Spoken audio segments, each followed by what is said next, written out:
जैसा कि last part में हमने देखा था कि सभी गॉड किंग्स ने एक साथ मिलकर मिस्टी सेक्ट पर अटैक कर लिया था, जिससे फाइट करने के लिए अब किन्यू उनके सामने आकर खड़ा हो जाता है। लेकिन तभी वहीं दूसरी ओर अंकल लैन ने खुद को अर्थ सील के साथ में फ्यूज कर लिया था और वो आकर गॉड किंग्स के सामने खड़े हो जाते हैं और यहाँ पर उन सभी के बीच में फाइट शुरू हो जाती है, जहाँ पर अंकल लैन अकेले ही उन सभी गॉड किंग्स से फाइट कर रहे थे तो दूसरी ओर किन्यू सूरा गॉड से फाइट कर रहा था। लेकिन हम अंकल लैन की हालात को देखते हैं जो काफ़ी ज़्यादा ख़राब हो गई थी। उनके ऊपर बहुत सारे स्लैश अटैक कर रहे थे जिससे वो बच नहीं सकते थे और बुरी तरीके से इंजर्ड हो गए थे। और अब आगे एपिसोड की शुरुआत बिल्कुल उसी सीन से होती है जहां पर अंकल लैन को खुद भी लग गया था कि अब वो नहीं बचेंगे और मारे जाएंगे और उन्होंने अपनी आंखें बंद भी कर ली थी। लेकिन तभी एक ज़बरदस्त स्लैश अटैक होता है जो सामने से हो रहे दुश्मन के सभी अटैक्स को एक ही झटके में डिस्ट्रॉय कर देता है। और वहां पर एंट्री हो गई थी किन्यू की। किन्यू अंकल लैन को संभालते हुए कहता है कि क्या आप ठीक हैं, पहले आप यहां से निकल जाइए। जिस पे अंकल लैन कहते हैं कि मैं बिल्कुल ठीक हूं। तो अब किन्यू आगे बढ़ते हुए कहता है कि आप अब रुक जाइए, इसके आगे से मैं संभालता हूं। ऐसा कहते हुए किन्यू आगे आता है और सभी गॉड किंग से कहता है कि तुम सभी को अर्थ सील चाहिए ना, तो आओ और ले लो मुझसे। ऐसा कहते हुए किन्यू ने अपनी डेथ यूनिवर्स टेक्निक का इस्तेमाल कर दिया था जिससे उसने अपने पीछे एक जबरदस्त फॉर्मेशन क्रिएट कर लिया था और इसका फोर्स बहुत ज़्यादा स्ट्रांग था, जिससे आसपास के जो गॉड किंग्स थे उन्हें अंदाजा हो गया था कि किन्यू यहाँ पर खड़ा पूरा यूनिवर्स कंट्रोल कर रहा है, उससे फाइट करना बिल्कुल ही मुश्किल है। अगर हम इससे भिड़ेंगे तो हम सभी मारे जाएंगे। जिस पे हुआंगो क्लैन का एल्डर कहता है कि किन्यू हम यहाँ पर रुकना चाहेंगे, मुझे लगता है कि अब हमें आगे फाइट नहीं करना चाहिए, लेकिन बदले में तुम्हें कसम खानी होगी कि तुम अब किसी और अर्थ सील के पीछे नहीं पड़ोगे। जिस पे किन्यू को गुस्सा आ जाता है और वो कहता है कि तुम्हारी हिम्मत कैसे हुई कि तुम अभी भी मेरे सामने कंडीशन रख रहे हो। वो उन पर अटैक करने ही वाला था, लेकिन तभी पीछे से अंकल लैन इस बात के लिए हाँ बोल देते हैं और कहते हैं कि मैं प्रॉमिस करता हूँ कि अब जियांग लैन किसी भी सील के पीछे नहीं जाएगा और वो सारी सील तुम ले जाओ, हम कोई भी रूल नहीं तोड़ेंगे। दरअसल अंकल लैन का मानना था कि वो मिस्टी सेक्ट को बर्बाद होता देख नहीं सकते थे, इसीलिए वो कहते हैं कि हम इस फाइट को अब और आगे नहीं बढ़ाना चाहते हैं। लेकिन वो साथ ही वार्निंग भी दे देते हैं कि अगर तुम लोगों में से किसी ने भी मिस्टी सेक्ट पर बुरी नज़र डाली तो मुझसे बुरा कोई नहीं होगा, मैं किसी पर भी मर्सी नहीं दिखाऊंगा। जिसके बाद वो सभी गॉड किंग्स अंकल लैन की बात पर भरोसा करके वहां से चले जाते हैं और एक एक करके गायब हो जाते हैं। फिर जाओ हुआ जियांग फेंग के पास में आता और कहता है कि अब हमें यहाँ से चलना चाहिए, हमें मिस्टी सेक्ट को डिस्ट्रॉय करने के लिए कोई दूसरा तरीका ढूंढना होगा। जिस पर जियांग फैन भड़क जाता है लेकिन वो कुछ कर नहीं सकता था, इसीलिए वो वहां से चला जाता है। तो जाओ हुआ भी उसके पीछे चला जाता है। वहीं हम हुआंगू सेक्ट के उस एल्डर को देखते हैं जिसके पास उसका सन आता है और वो कहता है कि हम बिना बदला लिए कैसे जा रहे हैं। लेकिन हुआंगू सेक्ट का वो एल्डर समझ गया था कि हम अभी कुछ नहीं कर सकते, इसलिए वो वहां से चला जाता है। तो उसका बेटा भी उसके पीछे चला जाता है। अब सीन चेंज होता है। अगले सीन में हम सूरा गॉड को देखते हैं जिसे किन्यू ने एक केज में बंद करके रखा था और साथ ही वहां पर ब्लड सी क्वीन भी थी, वो किन्यू का ही साथ दे रही थी। तभी वहां पर किन्यू आ जाता है जो कहता है कि मैं जानता हूं कि तुम्हारे साथ जो हुआ है उससे तुम्हें दुख हो रहा है, लेकिन अगर देखा जाए तो अंकल लैन ने जो कुछ भी किया वो बस एक सेल्फ डिफेंस था, तो तुम्हें इस बात को भूल जाना चाहिए। जिस पे सूरा गॉड कहता है कि कुछ भी हो जाए मैं उसे नहीं भूलने वाला हूं, मैं इस चीज का बदला जरूर लूंगा, अंकल लैन को तो मैं अपने हाथों से मारूंगा। इस पर किन्यू कुछ नहीं कहता है और सूरा गॉड को आजाद कर देता है। जिसके बाद सूरा गॉड वहां से चला जाता है और अब ब्लड सी क्वीन किन्यू के पास आती है और कहती है कि क्या ये सच है कि अब तुम किसी भी सील के पीछे नहीं जाओगे। ये तो काफी दुख की बात हो गई। यहाँ पर किन्यू ब्लड सी क्वीन से कहता है कि मैं जानना चाहूंगा कि आखिर उस दिन तुमने अपना मूड क्यों बदल लिया था। जिस पर ब्लड सी क्वीन कहती है अगर तुम मेरी पीपल सील को पाने में मदद करो तो मैं तुम्हें इसकी जानकारी जरूर दूंगी। जिस पर किन्यू कहता है अगर ऐसा है तो भूल जाओ मैंने तुमसे क्या सवाल किया, और किन्यू एटीट्यूड में वहां से चला जाता है। ब्लड सी क्वीन को भी उसका एटीट्यूड अच्छा लगता है और फिर वो भी वहां से चली जाती है। और अब किन्यू और अंकल अंकल लैन अपने मिस्टी सेक्ट वापस आ गए थे, जहां सभी किन्यू को देखकर काफी खुश थे और इस बात से भी कि फाइट टल गई। यहाँ पर किन्यू बताता है कि वो और अंकल लैन बिल्कुल ठीक है और ये सब कुछ अंकल लैन की वजह से ही हो पाया है, क्योंकि उन्होंने अर्थ सील के साथ में खुद को फ्यूज कर लिया था। जिस पे अंकल लैन कहते हैं क्योंकि अब पीपल सील बाहर आने वाली है, इसीलिए हमें अपने सेक्ट को और ज्यादा पावरफुल बनाने की जरूरत है, जिसके लिए वो कहते हैं कि हाउफी और हे यू तुम दोनों को कल्टीवेट करके अपनी पावर्स को बढ़ाना होगा। लेकिन वहां पर उन्होंने किन्सी का नाम नहीं लिया था, इससे किन्सी को दुख होता है, लेकिन इस चूजे को यह बात पता नहीं थी कि अभी वो बहुत छोटा है, इसीलिए अंकल लैन उससे कुछ कह ही नहीं रहे हैं। दूसरी ओर से हे यू कहता है कि मैं बहुत ही जल्द गॉड किंग पर प्रमोट होने वाला हूं, मुझे सिर्फ कुछ वक्त ही कल्टीवेशन की नीड है और मैं ये कर दिखाऊंगा। इस बात से किन्यू भी खुश हो गया था और फिर अंकल लैन, किन्यू और हाउफी तीनों ही वहां से चले जाते हैं और अब किन्यू जियांगली के पास आता है और उसके फेस को टच करते हुए उसे प्यार से किस करता है और कहता है कि अब मुझे अपने यूनिवर्स के सेकेंड लेयर को कंप्लीट करना होगा, क्योंकि मैं उसको एंड करने के बहुत करीब हूं, लेकिन इसके लिए मुझे बाहर की चिंता है। जिस पर जियांग लैन कहती है कि तुम फिक्र मत करो, तुम अपनी कल्टीवेशन करो, मैं बाहर सब कुछ संभाल लूंगी। वहीं दूसरी ओर हम किन्सी को देखते हैं जो काफी ज्यादा उदास हो गया था और वो अपने फादर का पैर पकड़ लेता है, जिस पर उसके फादर उसे रोकने की कोशिश करते हैं, लेकिन किन्सी काफी ज्यादा नाराज था।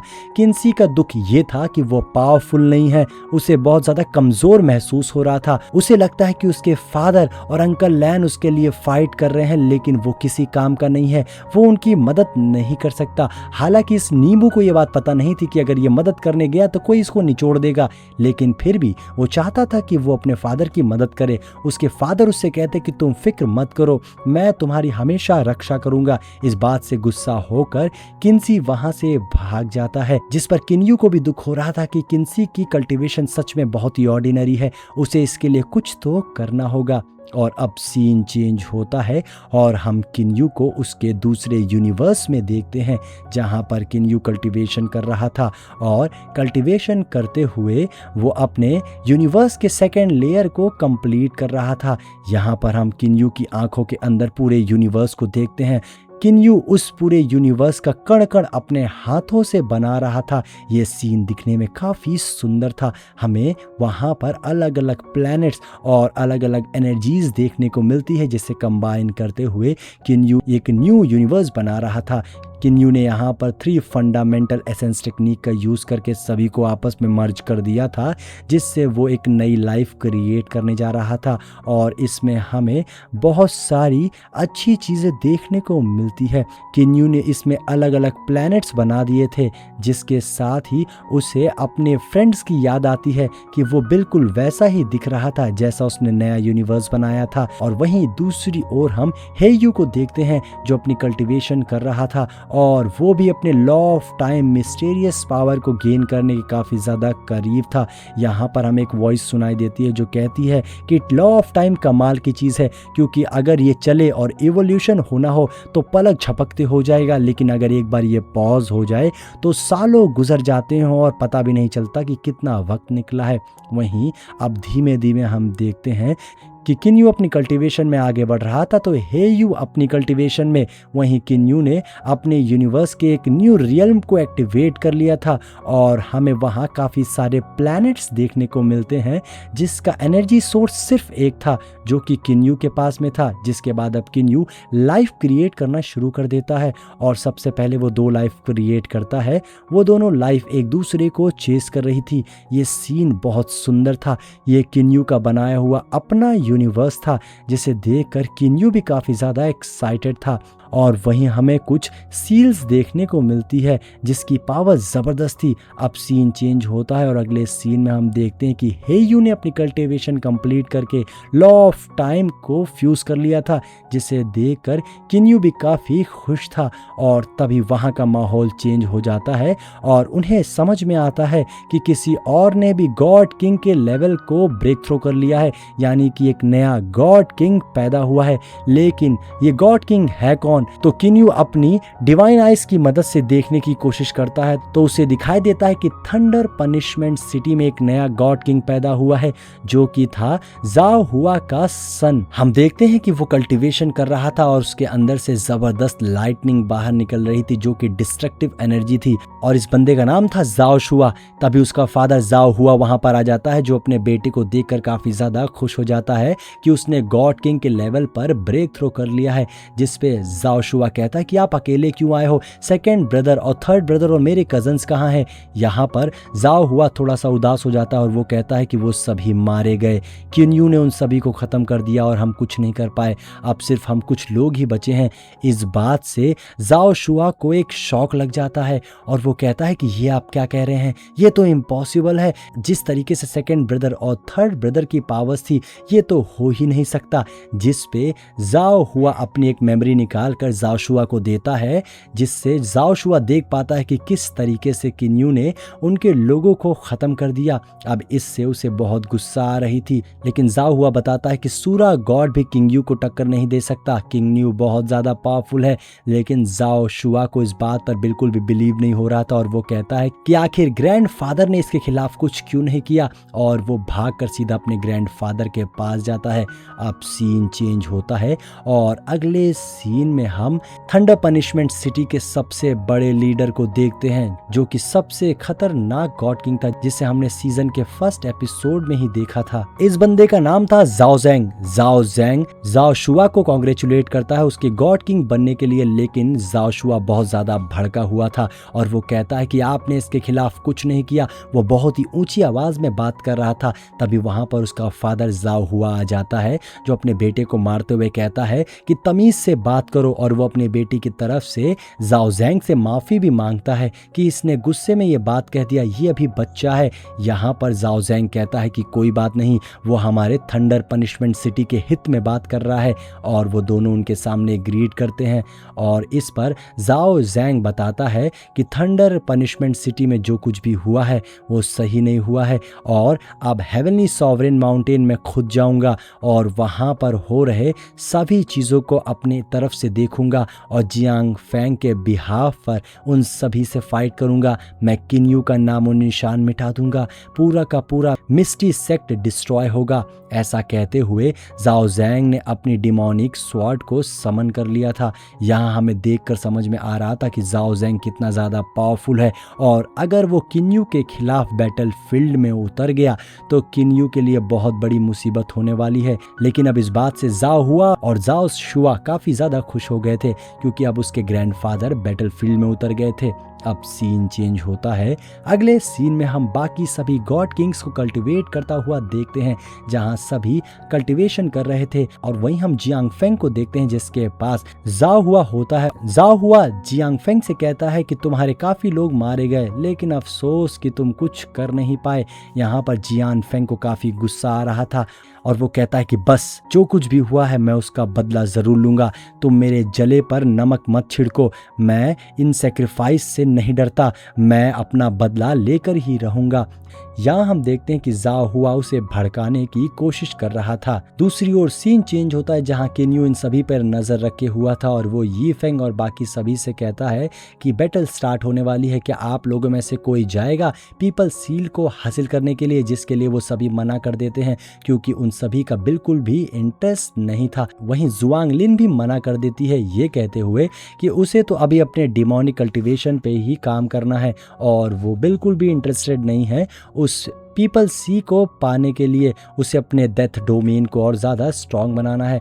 अब यहाँ हमें समझ में आ गया था कि इन लोगों में से कोई भी बैटल फील्ड में उतरने वाला नहीं है, लेकिन बहुत ही जल्द पीपल सी सामने आने वाली थी। लेकिन एक चीज़ और होती है जो अंकल लैन नोटिस कर लेते हैं। वो देखते हैं कि जाओ हुआ काफ़ी ज़्यादा शांत है, ज़रूर इसकी कोई चाल है। और अब सीन चेंज होता है। अगले सीन में हम उसी हेवनली सॉवरेन कोलेड्रॉल को देखते हैं जो एक्टिवेट हो गया था और आखिरी बार उसके अंदर से आखिरी सील बाहर आने वाली थी। तभी उसके अंदर से एक एनर्जी बाहर निकलती है जिसके बाहर निकलते ही एक सील सामने आती है और ये थी पीपल सील। उसे पाने के लिए सभी गॉड किंग बहुत ज़्यादा तैयार हो गए थे। पीपल सील सामने निकलते ही तुरंत भागना शुरू कर देती है और उसे देखते ही सभी गॉड किंग्स की आंखें चमक गई थी। सभी उस सील को पाने के लिए उस पर टूट पड़ते हैं और अब होने वाली थी असली बैटल, क्योंकि वो पीपल सील सबसे ज्यादा पावरफुल सील थी और उसे पाने के लिए गॉड किंग्स एक दूसरे को मारने को भी तैयार हो गए थे। वो सभी गॉड किंग एक के बाद एक मिलकर उस पीपल सील को चेस कर रहे थे और अगर कोई उनके रास्ते में आ रहा था तो वो उनके ऊपर अटैक कर दे रहे थे। यहाँ हमें देखने को मिलता है कि अब सिचुएशन काफ़ी ज़्यादा खतरनाक हो गई थी और सभी गॉड किंग्स एक साथ मिलकर उस पीपल सील को पाने की कोशिश करते हैं। फायर गॉड सेट का वो बंदा तो अपने ड्रैगन से बाकी गॉड किंग्स को मारने की कोशिश कर रहा था, तो बाकी गॉड किंग्स भी अपनी अपनी टेक्निक से, अपने स्पीयर से या अपनी एनर्जी से एक दूसरे को ख़त्म कर रहे थे। उन्हें बस किसी तरीके से उस सील को हासिल करना था। यहाँ हमें सभी की टेक्निक्स देखने को मिलती है जो कि काफ़ी ज़्यादा पावरफुल थी और अब ये गॉड किंग्स आपस में ही भिड़ गए थे, जिससे अब इनका आगे क्या होगा ये तो देखने वाली बात होगी। लेकिन इस फाइट में काफ़ी सारे गॉड किंग्स इंजर्ड भी हो रहे थे और कई सारे मारे भी जा रहे थे, मगर अभी तक किसी के भी हाथ वो पीपल सील नहीं लगी थी जो एक फॉर्मेशन क्रिएट करके वहाँ से चली जाती है और सभी गॉड किंग्स उसके पीछे जाते हैं। और वहीं हम यहाँ नीचे जाओ हुआ को, जाओ शुआ को देखते हैं जो सभी को पीपल सील के पीछे जाता हुआ देखते हैं, लेकिन वो बहुत ही काम खड़े थे क्योंकि यहाँ पर जाओ शुआ कहता है कि देखो इन लोगों को, ये लोग उस सील के पीछे कितना भाग रहे हैं, लेकिन इनको पता नहीं है कि अब हमारे ग्रैंडफादर सामने आने वाले हैं और एक बार जब वो सामने आ जाएंगे तो वो पीपल सील उन्हीं की होगी और कोई भी उनसे उस सील को छीन नहीं सकता है। जिसके ऐसा कहते ही हमारा ये एपिसोड यहीं पर एंड हो जाता है। तो दोस्तों अगर वीडियो पसंद आई हो तो सबसे पहले वीडियो को हाइप कर दीजिए। तो चलिए हम मिलते हैं नेक्स्ट एपिसोड में।